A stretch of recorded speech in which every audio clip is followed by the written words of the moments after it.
भगवान जो सदैव पाप किया हो, अत्याचार अनाचार दुराचार से युक्त रहा हो, ऐसा व्यक्ति भी भगवान की इस कथा में प्रवेश कर जाता है, वो विशुद्ध हो जाता है, पावन हो जाता है, पवित्र हो जाता है, वो निष्पाप हो जाता है। कैसा भी हो, जघन्य से जघन्य पापात्मा भी पुण्यात्मा बन जाता है। ऐसा सुनते ही शौनक आदि ऋषियों ने सूत जी के चरणों में निवेदन किया, आप कोई कथा सुने। और सूत जी महाराज, अत्र ते कीर्तिष्यामि इतिहासं पुरातनम यस्य श्रवण मात्रेण पापहानि प्रजायते।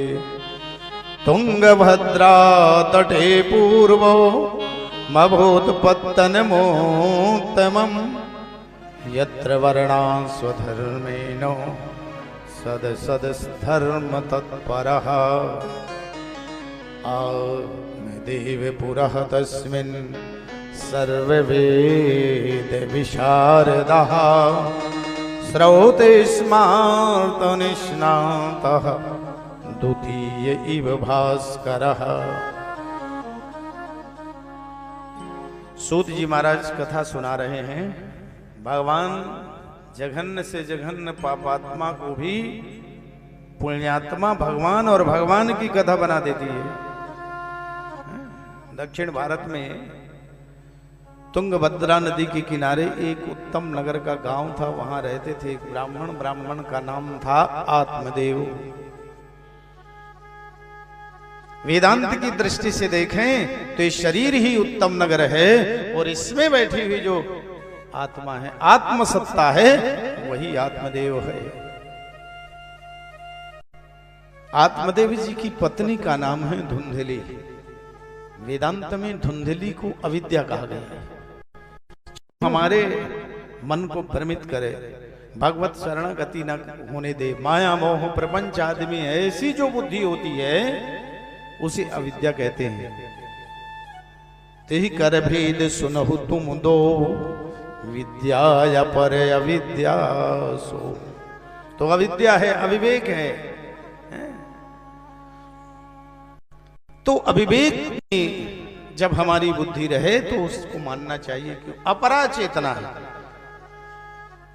वो अपरा चेतना भगवान तक नहीं भेजना चाहे थी, उस अपरा चेतना के साथ अर्थात धुंधली के साथ, सहज में कहना चाहिए जिसकी बुद्धि में धुंध छा गई हो, अंधकार आ गया हो, ऐसी हो धुंधली।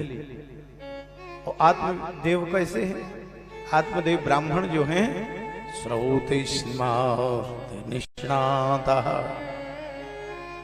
वैदिक भी हैं, वेदों पर भी विश्वास रखते हैं, वेद भी जानते हैं और पुराण भी जानते हैं, निष्णात।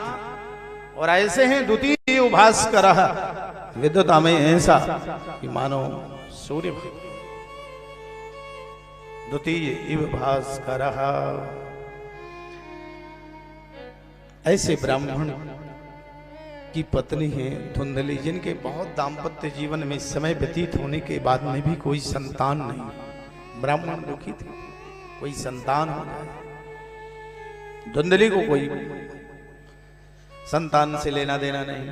बहुत समय व्यतीत हुआ, पूजा पाठ यज्ञ होम जब तब भी ब्राह्मण ने कराया, लेकिन बेटा नहीं। बहुत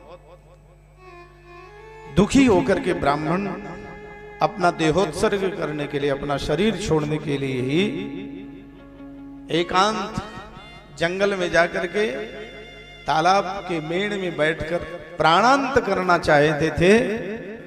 तो भगवान को बहुत दया आई और भगवान वहां पर प्रकट हुए। भगवान ने पूछा, ब्राह्मण देवता आप बहुत दुखी हैं, आपके दुख का क्या कारण है? तो ब्राह्मण देवता कहते हैं, प्रभु देखो, भगवान को यदि हम समर्पित हैं तो भगवान कोई उसी रूप में आए, कोई अच्छा नहीं, किसी भी रूप में भगवान हमारे सामने हमारे कष्ट को हमको सतर्क करने के लिए आ सकते हैं। दंडी संत के रूप में आकर भगवान कहते हैं, ब्राह्मण क्यों दुखी हो? तो ब्राह्मण देवता कहते हैं, हमारे कोई बेटा नहीं है, तो भगवान हंसे, संत हंसे और कहने लगे, अरे जिसके बेटा नहीं वो प्राणांत करे, संत बन जाओ, शरीर क्यों छोड़ रहे हो। तो आत्मदेव जी कहते हैं, पुत्रादि सुखहीनोयम संन्यासः शुष्क एव चो। देखो गृहस्थी में रहकर संतान का होना भी अनिवार्य है। अर्जुन को भय हुआ था, अर्जुन दुखी हुए थे।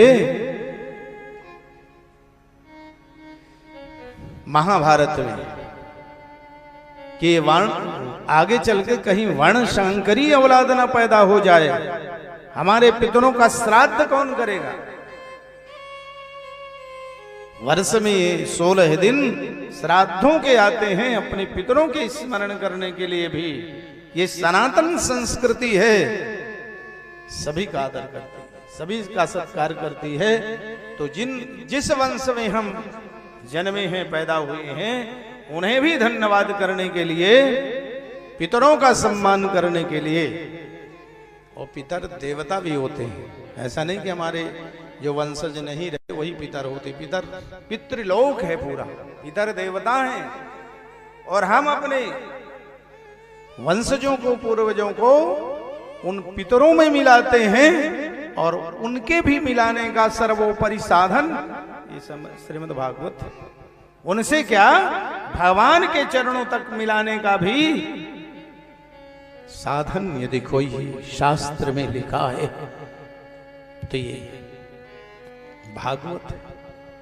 हम नहीं समझ पाते, हमारे अदृश्य रूप में पितर आकर के हमारी कथा में बैठकर कथा सुनकर अपना परलोक बना लेते हैं, और अपने वंशजों के ऊपर जो भगवान की कथा कराते हैं, पोथी बैठाते हैं या कथा सुनते हैं।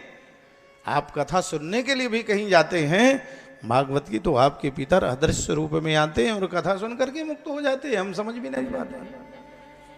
तो भगवान तक मिलाने का साधन, भगवान तक मिलने का साधन ये भगवान की कथा है।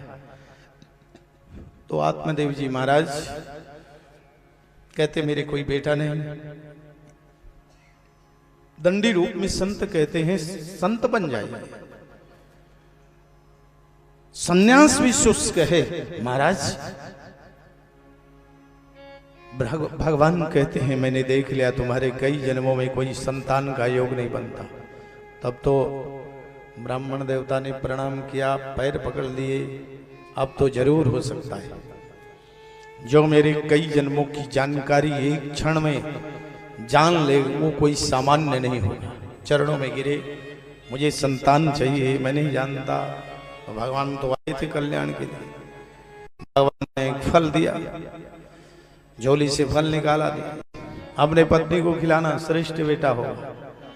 और भगवान तो अदृश्य हो गए। उस फल को लेकर आत्मदेव जी महाराज ने उस फल को धुंधली को, अपने पत्नी को दिया, फल खा लो। धुंधली ने फल नहीं खाया, अनेक प्रकार के बहाने किए, कारण उसका संयोग ही नहीं था। वो माताएं धन्य हैं, वो देवियां धन्य हैं। भागवत जी कह रही हैं, जिनके घर में श्रेष्ठ कुलीन आज्ञाकारी भगवत भक्त संतति हो जाए, बेटा हो जाए, बेटी हो जाए।